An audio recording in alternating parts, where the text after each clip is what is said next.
Baik, sekali lagi, sekali lagi kami ucapkan selamat datang kepada hadirin yang telah mengikuti sesi diskusi kita pada sore hari ini. Tanpa memperpanjang waktu, kita akan memulai sesi pemaparan materi yang nantinya akan dirangkaikan oleh sesi tanya jawab. Kepada moderator, Saudara Adam, saya persilahkan. Ya, terima kasih untuk Saudari Ica selaku host dan juga terima kasih untuk teman-teman fasilitator acara. Sebelumnya, terima kasih banyak Pak Urip sudah berkenan hadir untuk mengisi menjadi pemateri, membagikan ilmunya untuk forum literasi sederhana kami ini gitu.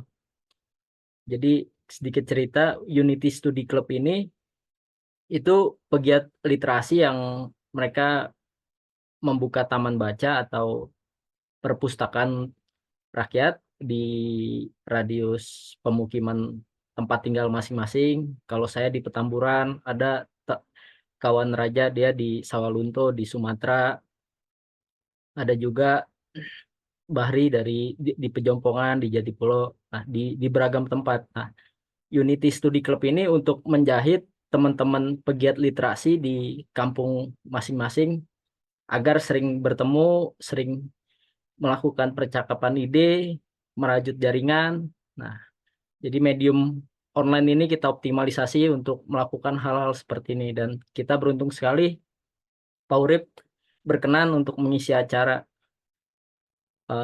karena kita tahu sendiri reputasi Pak Urip pernah menjadi duta besar, pernah menjadi wakil duta besar gitu. Ini suatu kehormatan untuk kami. Teman-teman, sebelum kita mulai acara, saya ingin mengutip sedikit pepatah dari Afrika. Jadi pepatah Afrika bilang seorang orang tua itu seperti perpustakaan berjalan. Nah, jadi di forum ini itu kita harus manfaatkan dan menggali pengetahuan, kebijaksanaan dan juga pengalaman dari Pak Urip yang sudah memiliki jam terbang yang sangat tinggi sebagai diplomat, sebagai patriot, sebagai manusia tentunya. Nah, ini kita yang muda-muda ini harus banyak belajar dan saya harap forum ini juga menjadi medium untuk pendidikan lintas generasi. Ya, teman-teman, untuk diskusi kita hari ini bertemakan menjelmakan Indonesia berdasarkan cita-cita para pendiri bangsa dan NKRI. Jadi ada kata kunci menjelmakan. Ada apa dengan kata menjelmakan? Kan seperti itu. Kata menjelmakan ini kan mencakup konteks. Kalau kita nonton bola gitu misalkan Argentina main tertinggal 2-0, Messi sebagai pemain bintang dia duduk di bangku cadangan gitu. Ketika dia masuk ke lapangan menjadi pengganti, dia menjelma menjadi pahlawan, mencetak hat-trick dan mengantarkan kemenangan bagi Argentina yang tertinggal tadi. Jadi kata menjelmakan ini memiliki konteks membalikan gitu. Keadaan yang dirasa kurang baik menjadi baik dan menuju yang terbaik. Keadaan yang belum ideal kita push terus, kita dorong terus untuk menjadi keadaan yang lebih ideal. Jadi sedikit merujuk teori, seorang sejarawan Arnold Toynbee dia melakukan studi komparatif teman-teman. Ini berkaitan dengan tema diskusi yang akan kita gali sore ini. Jadi dia meriset sekitar 20-an peradaban. Dia melihat mana peradaban yang bertahan, peradaban yang berjaya, dan juga peradaban yang mengalami dekadensi, mengalami keruntuhan. Dari hasil risetnya ada sesuatu yang mengejutkan. Bahwa peradaban yang bertahan itu memiliki di jantungnya itu tersimpan visi spiritual. Nah, visi spiritual ini seperti jadi benteng pertahanan nih terakhir ketika suatu peradaban atau suatu masa didera banyak masalah, didera krisis berkepanjangan.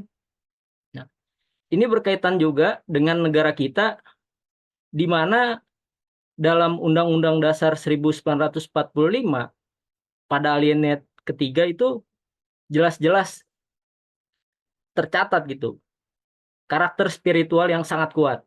Jadi bunyinya atas berkat rahmat Allah yang Maha Kuasa dan dengan didorongkan oleh keinginannya luhur supaya berkehidupan kebangsaan yang bebas. Maka rakyat Indonesia menyatakan dengan ini kemerdekaannya.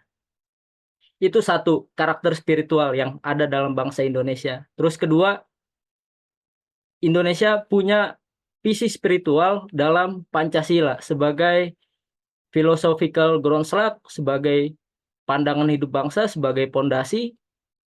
Nah, tetapi visi spiritual dalam Pancasila ini tak serta-merta otomatis terjadi atau langsung berjalan begitu saja. Itu ada faktor ekonomi politik, ada faktor sosial budaya, ada dinamika, tantangan global, dan sebagainya.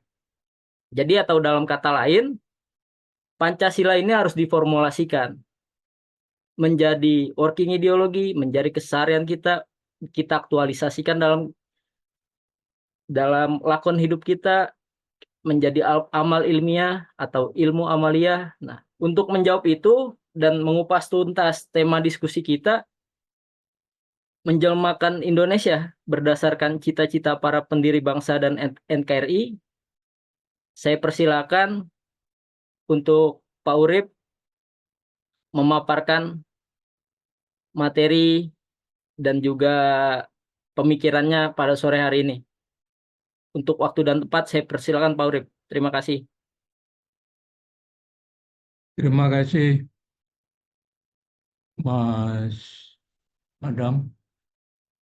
Saya merasa senang dapat berbincang-bincang dengan Anda sekalian, generasi muda yang menjadi pegiat literasi. Pertama-tama saya ingin menjelaskan bahwa menjelma itu berarti belum ada. Padahal yang kita ingin bahas adalah menjelmakan kembali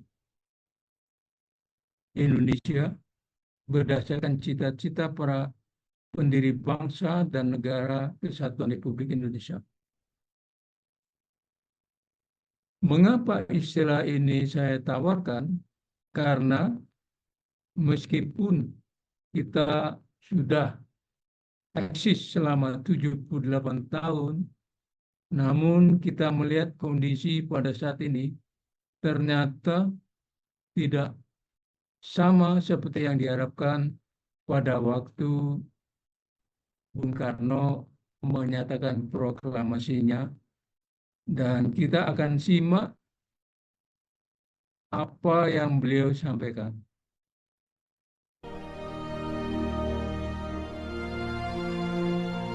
Proklamasi. Kami, bangsa Indonesia, dengan ini menyatakan kemerdekaan Indonesia. Hal-hal yang mengenai pemindahan kekuasaan dan lain-lain diselenggarakan dengan cara saksama dan dalam tempo yang sesingkat-singkatnya. Jakarta, 17 Agustus 1945, atas nama bangsa Indonesia, Soekarno, Hatta.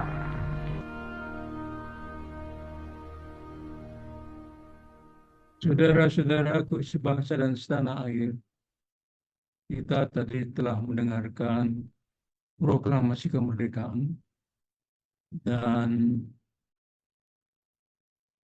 tanggal 18 Agustus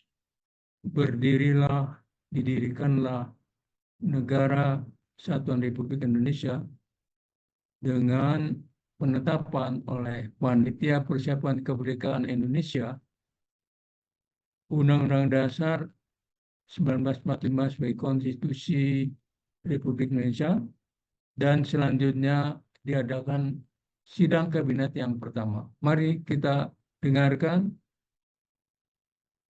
lagu kebangsaan kita yang didengarkan secara lengkap. Mari kita simak bersama-sama sidang kabinet pertama ini. Indonesia tanah airku, tanah tumpah darahku. Di sanalah aku berdiri, jadi pandu hidupku. Indonesia kebangsaanku, bangsa dan tanah airku. Marilah kita berseru, Indonesia bersatu. Hiduplah tanahku, hiduplah negeriku, bangsaku, rakyatku semuanya. Bangunlah jiwanya, bangunlah badannya, untuk Indonesia Raya. Indonesia Raya, merdeka, merdeka, tanahku, negeriku yang ku cinta. Indonesia Raya, merdeka, merdeka, hiduplah Indonesia Raya. Indonesia tanah yang mulia, tanah kita yang kaya. Di sanalah aku berdiri untuk selama-lamanya. Indonesia tanah pusaka, tanah kita semuanya. Marilah kita mendoa Indonesia bahagia. Tubuhlah tanahnya, tubuhlah jiwanya, bangsanya, rakyatnya semuanya. Sadarlah artinya, sadarlah budinya, untuk Indonesia Raya. Indonesia Raya, merdeka, merdeka, tanahku, negeriku yang ku cinta. Indonesia Raya, merdeka, merdeka, hiduplah Indonesia Raya. Indonesia tanah yang suci, tanah kita yang satu. Sanalah aku berdiri, jaga ibu sejati. Indonesia tanah berseri, tanah yang aku sayangi. Marilah kita berjanji, Indonesia abadi. Selamatlah rakyatnya, selamatlah putranya, pulaunya, lautnya, semuanya. Majulah negerinya, majulah pandunya, untuk Indonesia Raya. Indonesia Raya, merdeka, merdeka, tanahku, negeriku yang ku cinta. Indonesia Raya, merdeka, merdeka, hiduplah Indonesia Raya. Indonesia Raya, merdeka, merdeka, tanahku, negeriku yang ku cinta. Indonesia Raya, merdeka, merdeka, hiduplah Indonesia Raya. Saudara-saudaraku sebangsa dan setanah air, lagu kebangsaan Indonesia Raya, 3 stanza itu, kalau kita cermati, menggambarkan sesuatu yang luhur, suatu cara mengungkapkan rasa syukur kepada Allah yang Maha Kuasa. Ada 2 hal yang saya pikir kita nanti akan perlu cermati secara seksama, yaitu setelah proklamasi 17 Agustus 1945 dan penetapan Undang-Undang Dasar 1945 sebagai Konstitusi Republik Indonesia, marilah kita simak bersama-sama pembukaan Undang-Undang Dasar 18 Agustus 1945 sebagai satu anggaran dasar negara bangsa Indonesia. Mari kita simak bersama-sama pembukaan Undang-Undang Dasar 18 Agustus 1945.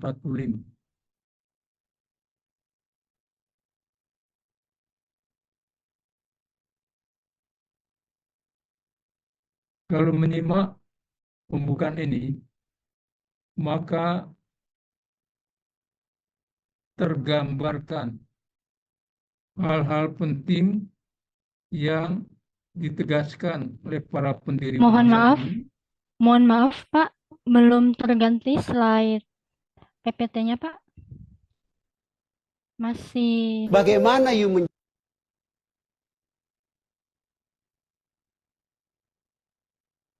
Sudah.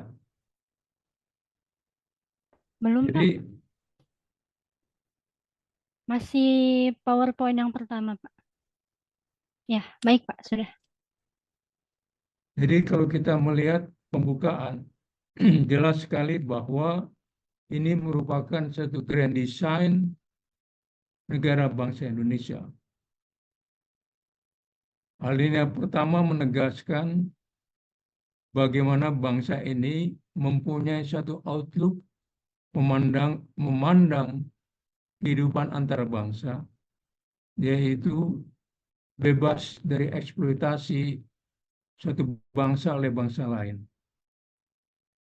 Dan di alinea kedua jelas tergambarkan apa yang menjadi tujuan nasional kita, yaitu satu negara Republik Indonesia yang merdeka, bersatu, berdaulat, adil, dan makmur.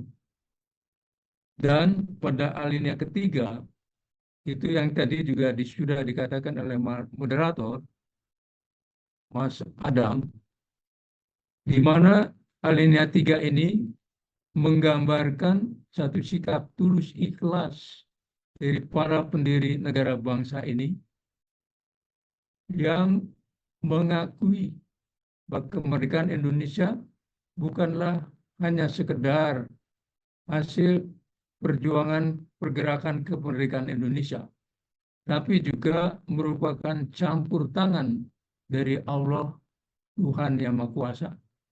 Sehingga sebenarnya Indonesia adalah ciptaannya. Dan oleh karena itu, Indonesia sebenarnya adalah milik Allah Yang Maha Kuasa. Dan para penyelenggara negara sejatinya adalah pengelola, pengurus besar.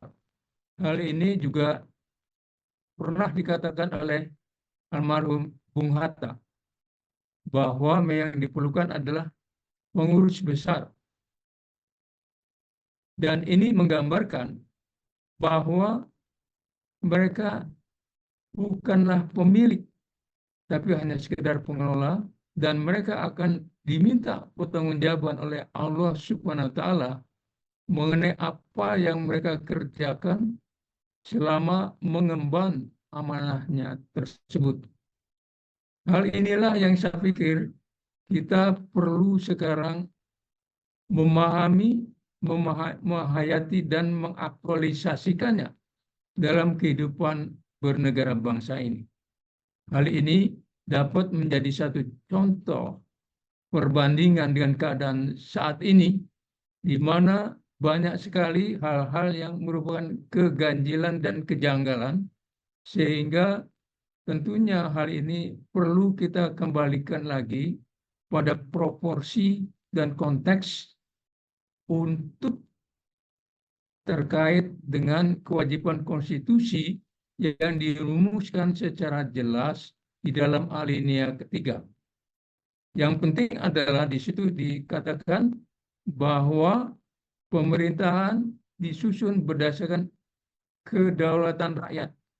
Nah, inilah yang kemudian dijabarkan di dalam sila keempat Pancasila. Kerakyatan yang dipimpin oleh hikmat kebijaksanaan dalam permusyawaratan perwakilan dengan tujuan mewujudkan suatu keadilan sosial bagi seluruh rakyat Indonesia. Alinea 4 ini menggambarkan bagaimana kewajiban konstitusional yang diemban oleh para penyelenggara negara dalam konteks internal maupun eksternal.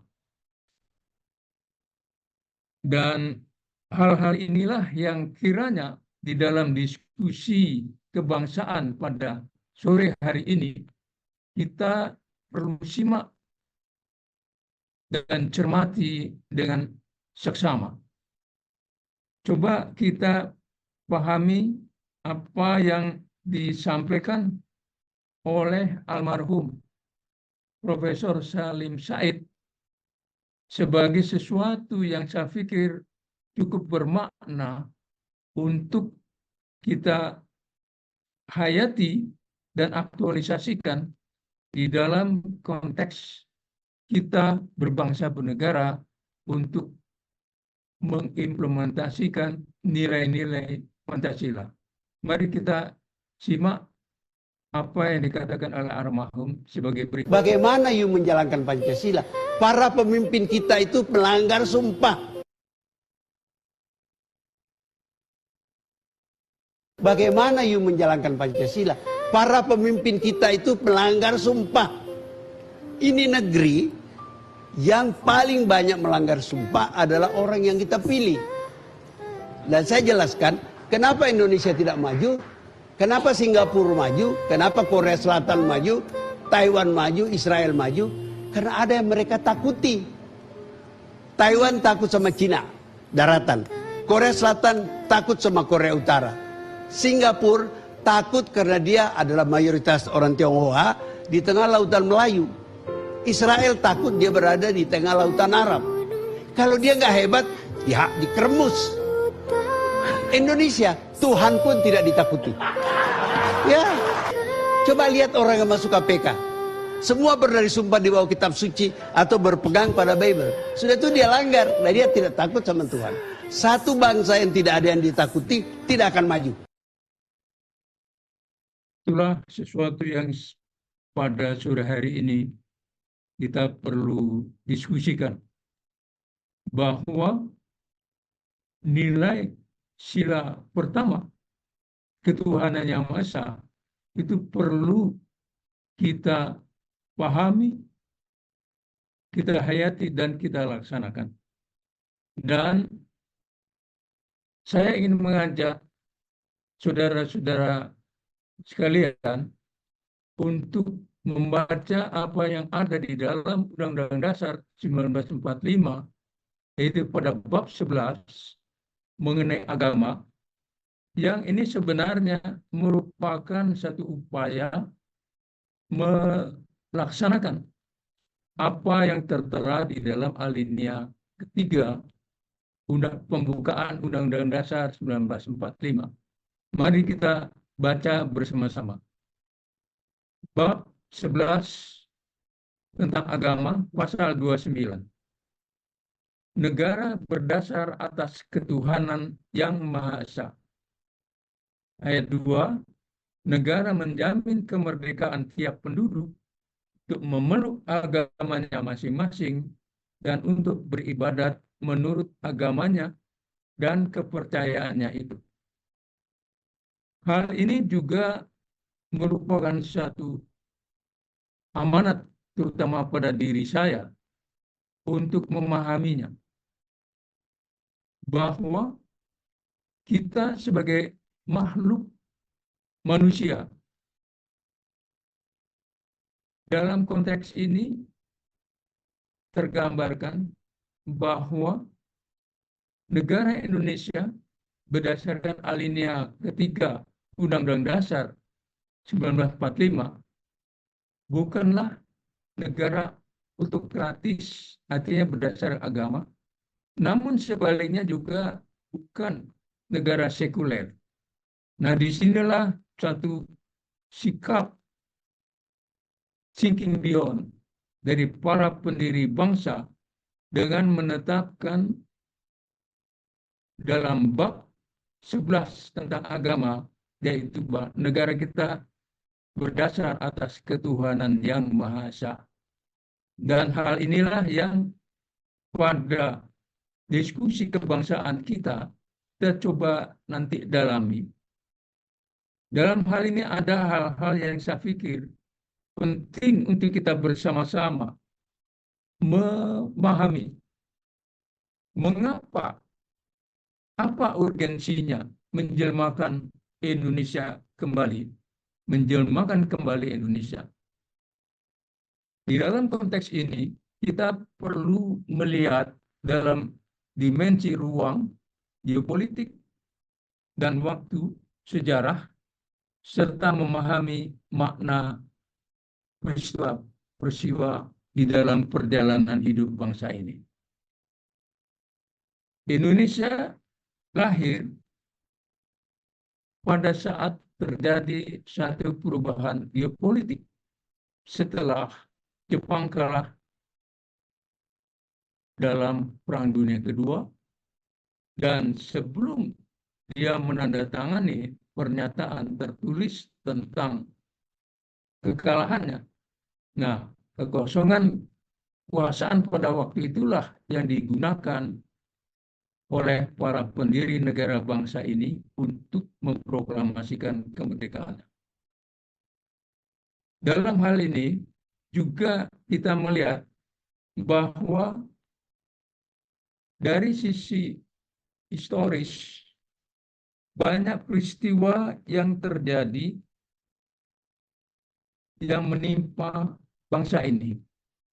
Bangsa ini begitu kenyang menghadapi invasi militer maupun invasi berbentuk lain, yaitu berbentuk bukan kekuatan bersenjata atau nirmiliter.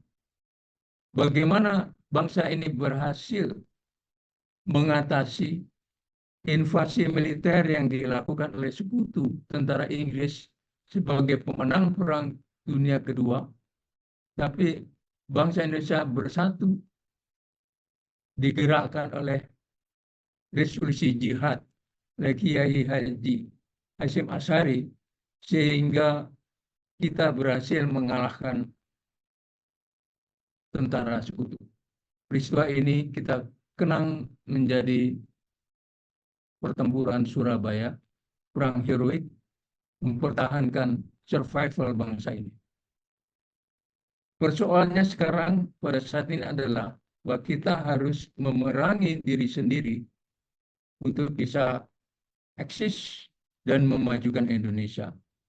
Suatu situasi yang tidak mudah.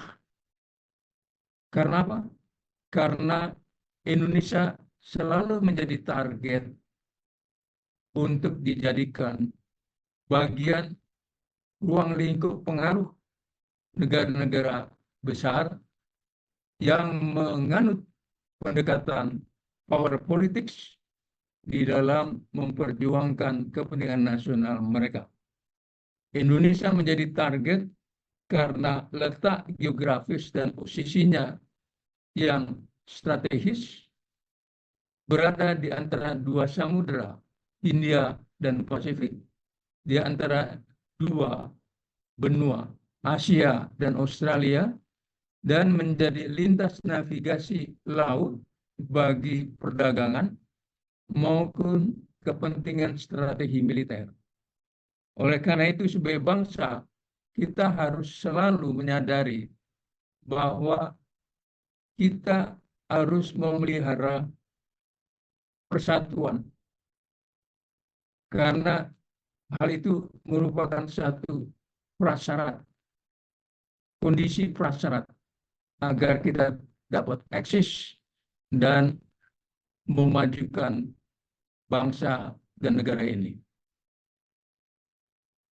Ada satu perkembangan yang mungkin saya perlu tarik perhatian dari Bapak Ibu sekalian, bahwa setelah kejatuhan Presiden Soeharto pada tahun 1998, maka terjadilah suatu upaya yang diselenggarakan secara terstruktur, sistematis, dan masif, yaitu oleh National Democratic Institute, NDI, satu lembaga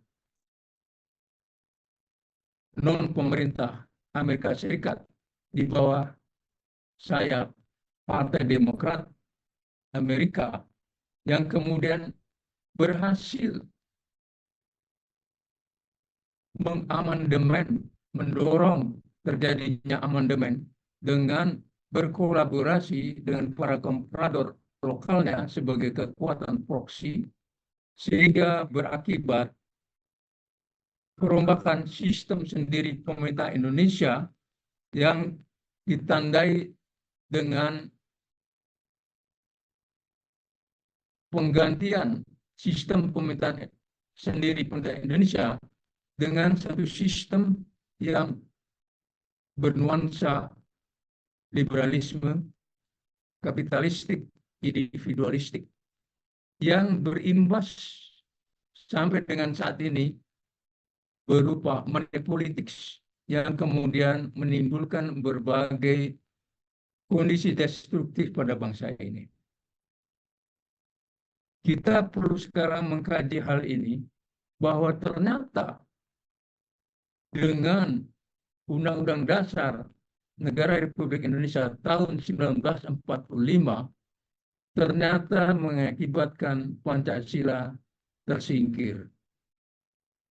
Senang atau tidak senang, hal ini merupakan keadaan faktual, dan hal inilah yang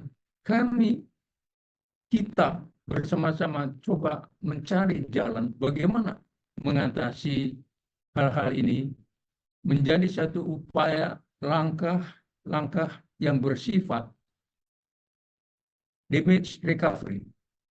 Kita tidak bisa lagi melakukan kegiatan-kegiatan yang sifatnya hanya damage control, tapi benar-benar marilah kita lihat apa saja yang terjadi akibat dari berlakunya Undang-Undang Dasar ini.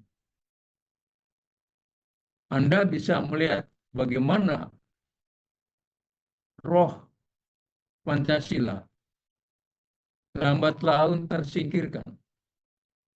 Hal-hal inilah yang sebenarnya perlu kita sadari, bahwa kita benar-benar Pancasila ditaklukkan oleh NDI. Sehingga hal-hal inilah yang kiranya melalui diskusi kebangsaan ini kita coba mencari jalan keluar bagaimana mengatasinya. Penaklukan Pancasila merupakan sesuatu hal yang perlu kita pikirkan jalan keluarnya. Dalam hal ini, saya ingin menyampaikan satu pemikiran bahwa bagaimana, apa yang kita perlu lakukan dalam hal ini. Terpenuhinya 3 elemen determinan bagi kondisi prasyarat menjelmakan kembali Indonesia berdasarkan cita-cita para pendiri bangsa dan negara kesatuan Republik Indonesia, itu ada 3 hal. Pertama, konstitusi yang benar. Sehingga pada diskusi kebangsaan sore hari ini, mari kita bersama-sama mencermati apakah konstitusi kita pada saat ini sudah merupakan konstitusi yang benar sesuai dengan kepentingan bangsa ini.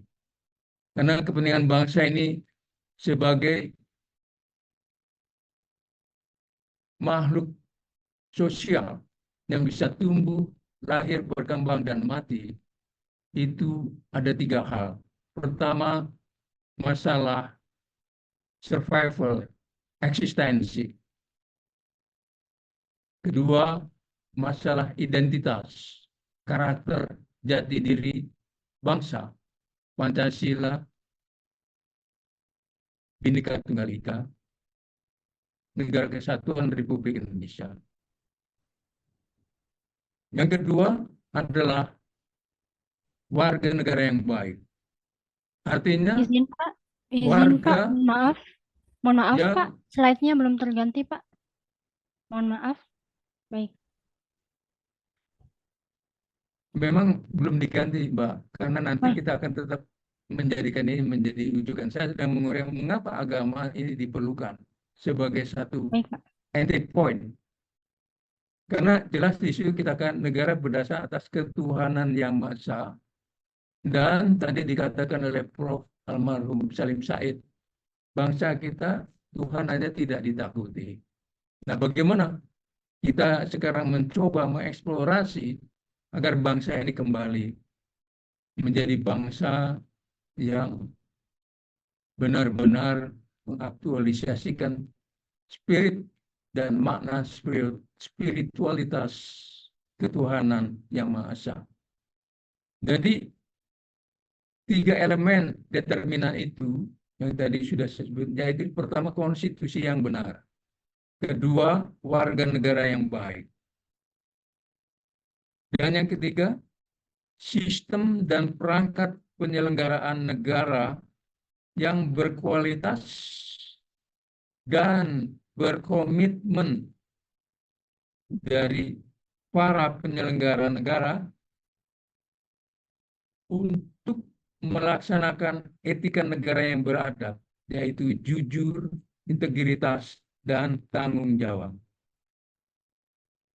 Hal-hal inilah yang pada sore hari ini kita coba lihat, bahwa sila pertama Pancasila, yaitu ketuhanan yang Maha Esa, adalah merupakan kunci jalan keluar bagaimana kita coba mengatasi berbagai persoalan bangsa ini yang bersifat kompleks dan multidimensional. Sebagai makhluk ciptaannya, kita wajib menyadari bahwa kita harus hidup, beribadah, menegakkan firman-Nya. Hal-hal inilah yang saya pikir merupakan perenungan kita bersama dalam diskusi kebangsaan ini untuk menyimak berikut ini apa yang dikembangkan oleh satu kelompok pengusaha yang menamakan diri mereka Kingdom Business Community. 5 dasar pelayanan dari Kingdom Business Community yang mereka anut betul-betul merupakan satu upaya dari dunia usaha menjadikan ada 5 prinsip dasar yang kiranya nanti di dalam pembahasan kita perlu lihat bagaimana agar 5 prinsip ini dapat menjadi suatu bahan eksplorasi berdasarkan pengalaman empirik untuk bisa kita menegakkan asas nilai pertama, sila pertama Pancasila, yaitu ketuhanan yang Maha Esa. Mereka menyatakan di dalam bahasa Inggris adalah the glory. Artinya God-centered, loyal to process, obedient to truths, real spirit of excellence, dan yielding rights. Atau terjemahannya di dalam bahasa Indonesia yaitu mulia.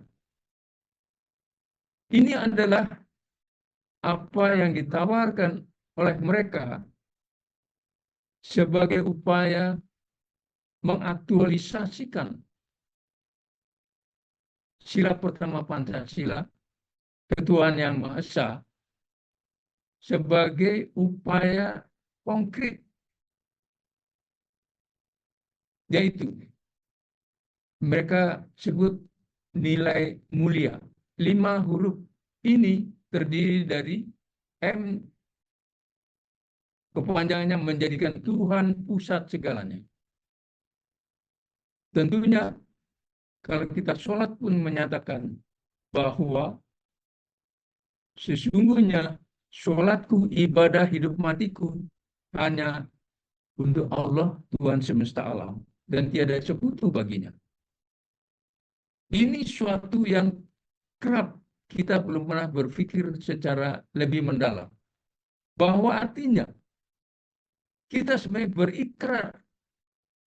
berikrar selama 5 kali sehari, bahkan ada sholat pagi, duha maupun malam, tahajud. Bahwa kita berikrar. Apakah ikrar ini kita laksanakan? Tentunya terpulang pada diri saya. Apakah saya komit melaksanakan hal ini?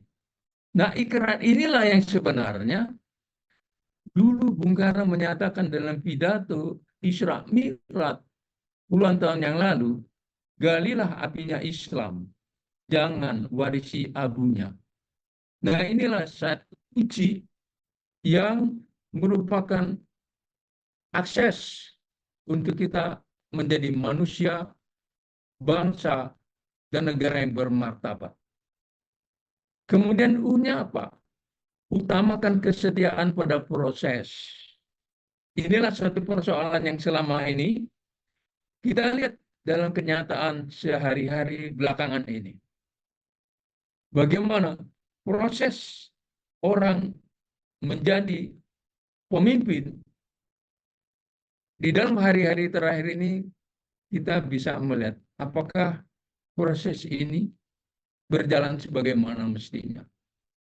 Kemudian L-nya sama dengan lakukan demi kebenaran. Kebenaran, tentu kebenarannya Tuhan. Karena kita bicara dalam konteks ketuhanan yang Maha Esa. Kemudian I-nya, itikat memberikan yang terbaik. Jadi setiap apa yang kita lakukan termasuk di dalam diskusi pada sore hari ini, kita harus berbicara, mengubahkan pandangan-pandangan yang berguna, yang bermanfaat. Kemudian A-nya, amalkan keikhlasan hati.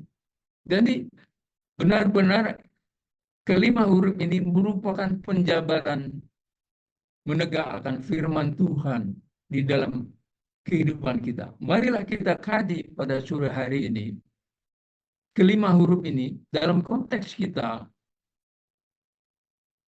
menjelmakan kembali Indonesia berdasarkan cita-cita para pendiri bangsa dan negara kesatuan Republik Indonesia.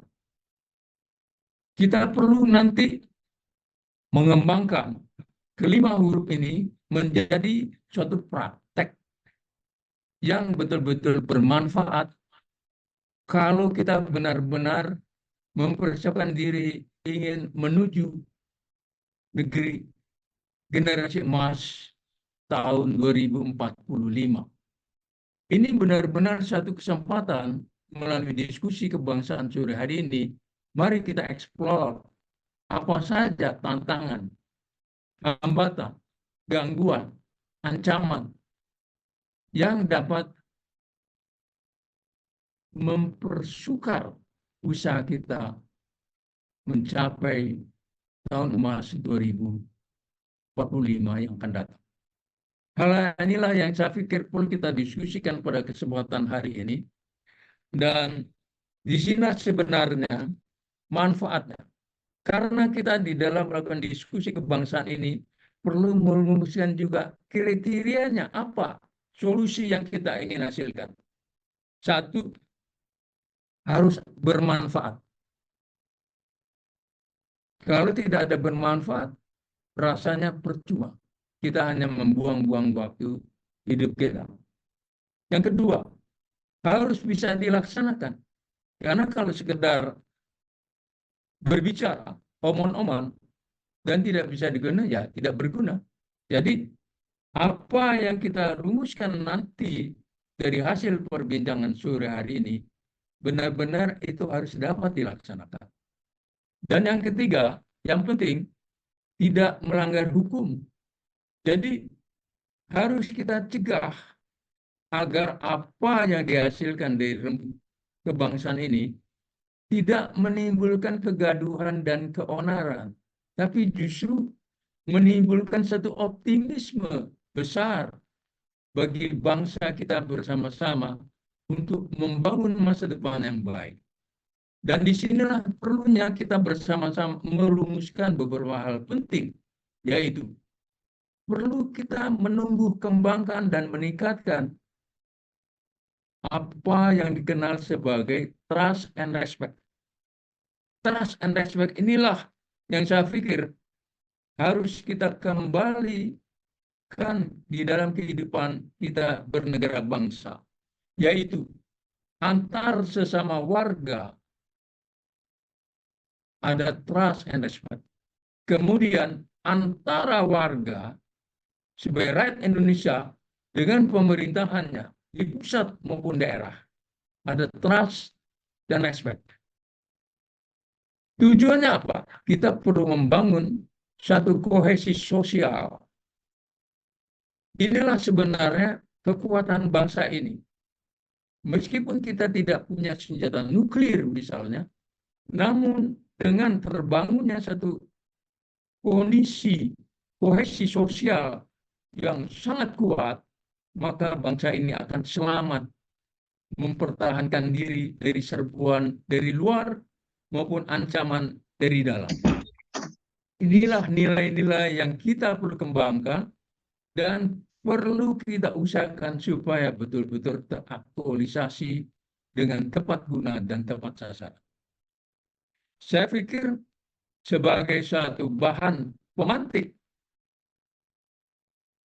diskusi kita, saya pikir Mas Adam, saya cukupkan sehingga nanti kita akan dapat diskusi agar kita dapat merumuskan satu output konstruktif bagi pembangunan bangsa dan negara ini di tengah-tengah kondisi lingkungan strategis pada tingkat global, kawasan Indo-Pasifik maupun lebih spesifik di subkawasan Asia Tenggara, di mana berbagai tantangan-tantangan itu sudah mewujud nyata dan bagaimana kita menyikapinya.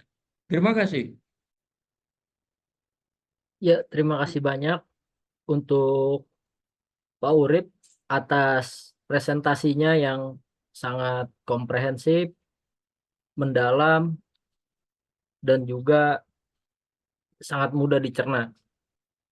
Pak Urip seperti mengajak kita menggali dan melihat berkaca ulang itu bahwa kalimat ketuhanan yang Maha Esa itu memiliki satu nilai spiritual, bukan hanya nilai spiritual juga, tapi nilai tuntunan yang sangat luar biasa. Dan ini juga satu keberkahan gitu, bahwa founding parents kita meninggalkan satu kompas moral. Kita tahu kondisi Indonesia ini di beberapa aspek ada problem, tapi satu kompas moral Pancasila dan yang tadi Pak Urip paparkan merujuk konstitusi kita sesuatu yang menjadi pegangan kita.